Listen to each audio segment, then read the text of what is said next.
I'd like to welcome you to Ferns, County Wexford, and also welcome Mary Lou McDonald TD of Dublin Central, and also Vice President of Sinn Féin. Tonight she will speak in Ferns on the government cuts that are presently crippling our country.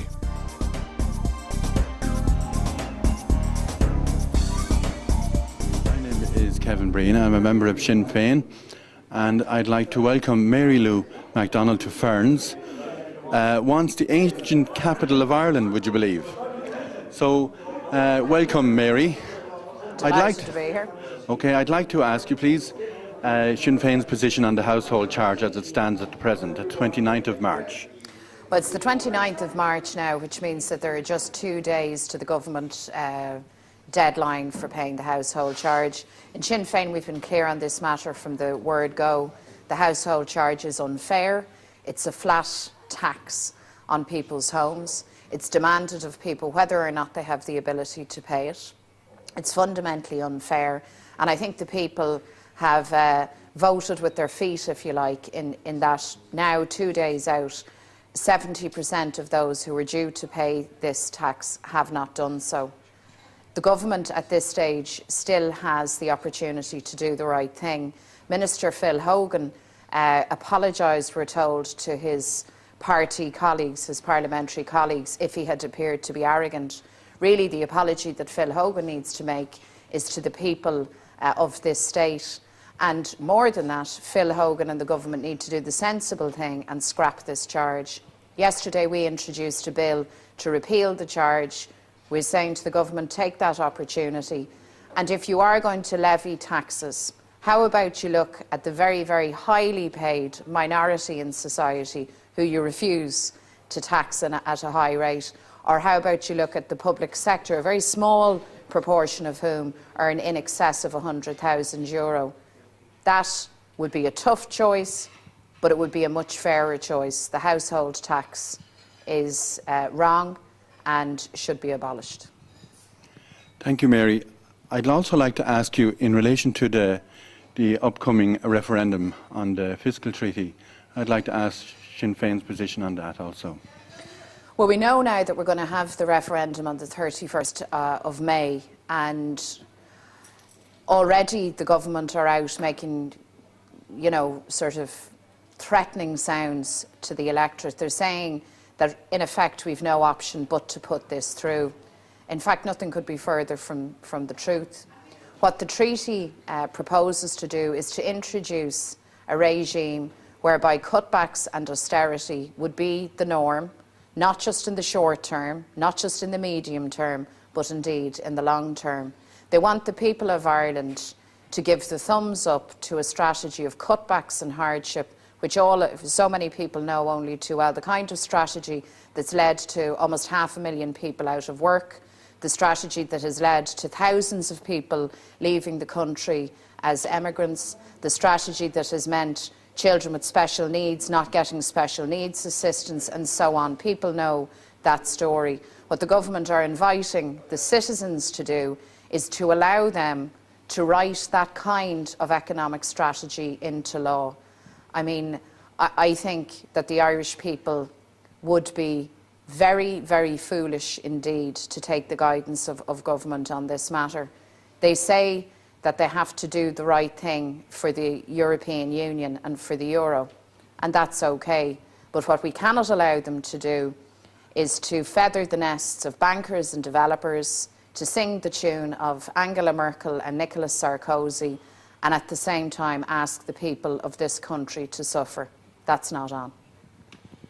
Thanks, Mary. Also, in relation to the austerity cuts here in Wexford and all over the country, there's lots of people finding it very difficult to make ends meet in terms of shopping, sending children to school.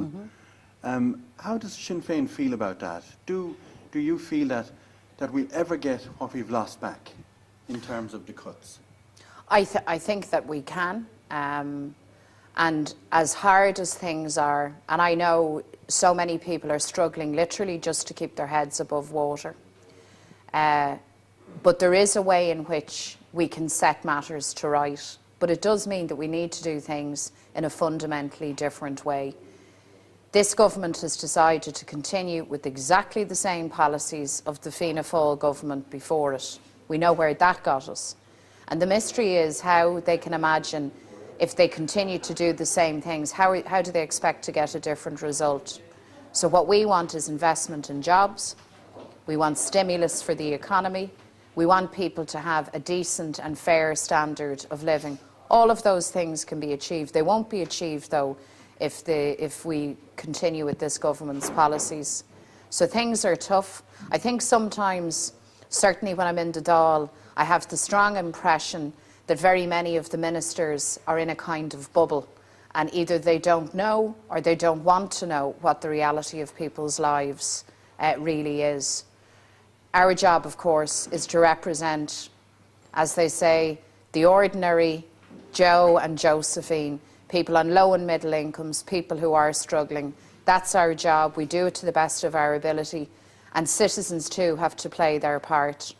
This is a time not to look the other way or to roll over and accept whatever is offered up to you.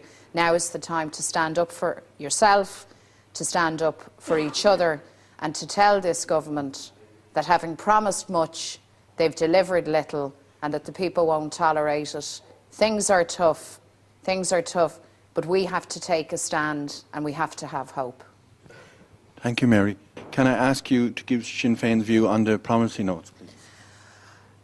Michael Noonan this evening has announced a deal, as he calls it, on the promissory notes. The promissory note was a promise given by the last government to Anglo-Irish Bank to pay back to pay into that bank 3.1 billion every year for a decade. Now, the debt of Anglo-Irish Bank is toxic banking debt. It's not the people's debt. In fact, the technical term for it is what's called odious debt. What Michael Noonan and his government should have looked for was a cancellation of that debt. What the government should have told our partners at a European level is that it's not the people's debt and the people won't pay it. Instead, the government made clear that they weren't going to pursue that course of action, and they've cobbled together, if you like, an agreement that doesn't cancel the debt but kicks the debt further down the road. They say that that's a success. We beg to differ. We say to them that they haven't done the job that they need to do on behalf of the Irish people, and that job is about cancelling those payments into Anglo. And believe you me, we'll keep the pressure on to try and force their hand to do the right thing. Thank you, Mary. And finally, what would you say to the young people of Wexford, and of course all of Ireland, that they presently can't see a future and they're looking to Australia, they're looking to Canada? What would you say to the young people that maybe can't afford to go anywhere and are stuck here jobless?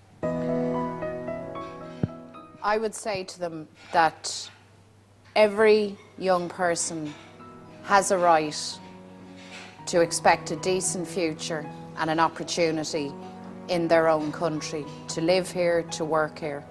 I would say to those who decide that they will go away to please don't make that a forever decision, because we do need you to come back. The real future of this country will rest in the hands of all of the people, but particularly in the hands of the young. I'd say to young people, although you may find politics a chore and a bore, I do sometimes also, but you need to get involved, and you need to have a very clear sense that unless you make the demands that are rightfully yours for a decent future in your own country, well then those demands won't be met. Thank you very much.